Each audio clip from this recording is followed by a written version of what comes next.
नमस्कार छात्रों।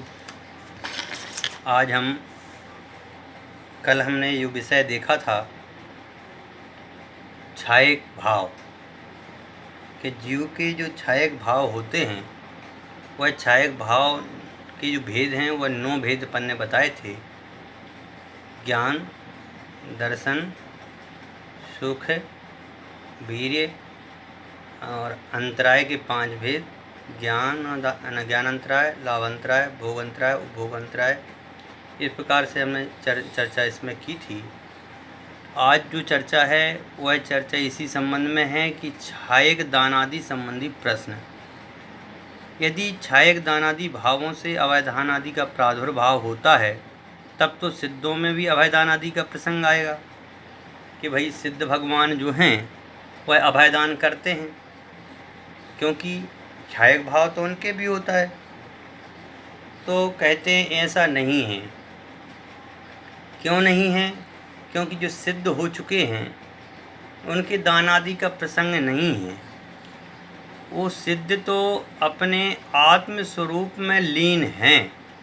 वह सिद्ध भगवान तो अपने आत्म स्वभाव की प्राप्ति में लीन रहते हैं, इसलिए उनके दान आदि का प्रसंग नहीं है।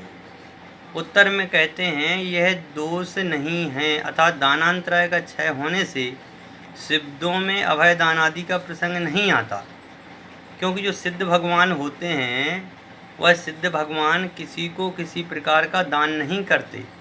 जो आत्मा है वह दान क्या करेगी? क्योंकि सिद्ध होने के बाद में वह आत्मा शेष रह जाती है, तो उनके अभय दान आदि के प्रसंग कैसे आएगा?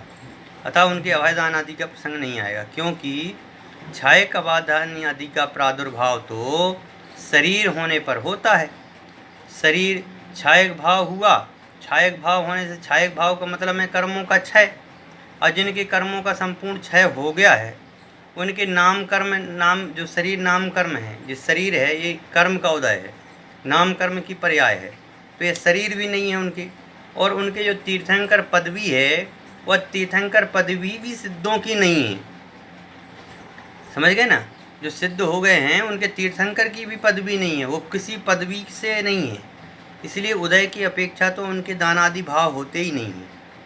और उस शरीर नाम कर्म तीर्थंकर नाम कर्म का उदय उन सिद्धों में अभाव है, क्योंकि शरीर जिनके होगा उनके शरीर नाम कर्म का उदय होगा, और सिद्धों के तो शरीर भी नहीं है, तो शरीर भी नहीं है और तीर्थंकर पना भी उनके नहीं है, क्योंकि वो तो भगवान हो चुके हैं, वो तो मुक्त हो चुके हैं, इसलिए उनके ये नहीं है। अतः छायक दान आदि का सिद्धों में अभाव है। सिद्धों में छायक दान आदि का प्रसंग नहीं होता है। फिर प्रश्न है कि सिद्धों में उन छायक भावों की वृत्ति कैसे होती है? ये जो फिर हम कैसे कहेंगे कि सिद्ध भगवान में छायक है, कि उनके कर्म नहीं है, उनकी छायक पना ही है, यह कैसे घटित करेंगे? तो कह रहे हैं उन सिद्धों में दानादि की प्रवृत्ति परम अनंत वीर अव्ययवाद सुख से रहती है। उनके तो सुख है, अनंत वीर सुख है, अव्ययवाद सुख है, उनका सुख जो है निराकुल सुख है। जैसे केवल ज्ञान में अनंता वीर की वृत्ति सद्भाव रहता है कि केवल ज्ञान हो गया, अब अनंत अनंत अनंत हर चीज़ अनंत, उनके सुख भी अनंत, उनके दर्शन भी अनंत, उनके चारित्र भी अनंत, उनके तप भी अनंत।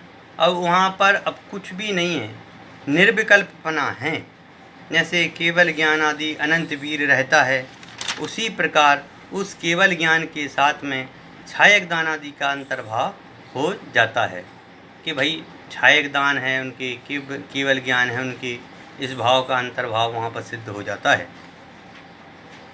आचार्यों ने तो यहाँ तक कहा आनंदो ज्ञान ऐश्वर्यम वीर्यम परम सूक्ष्मता एताद्यंतकम यत्र सा मोक्षा परिकीर्तिता, कि जिस अवस्था में आत्यंतिक आनंद हो, मतलब बहुत ज़्यादा आनंद की प्राप्ति हो, अत्यधिक ज्ञान हो, अत्यधिक ऐश्वर्य हो, अत्यधिक वीर्य हो और परम सूक्ष्मपना प्रकट होता है, उनके ही मोक्ष कहा जाता है।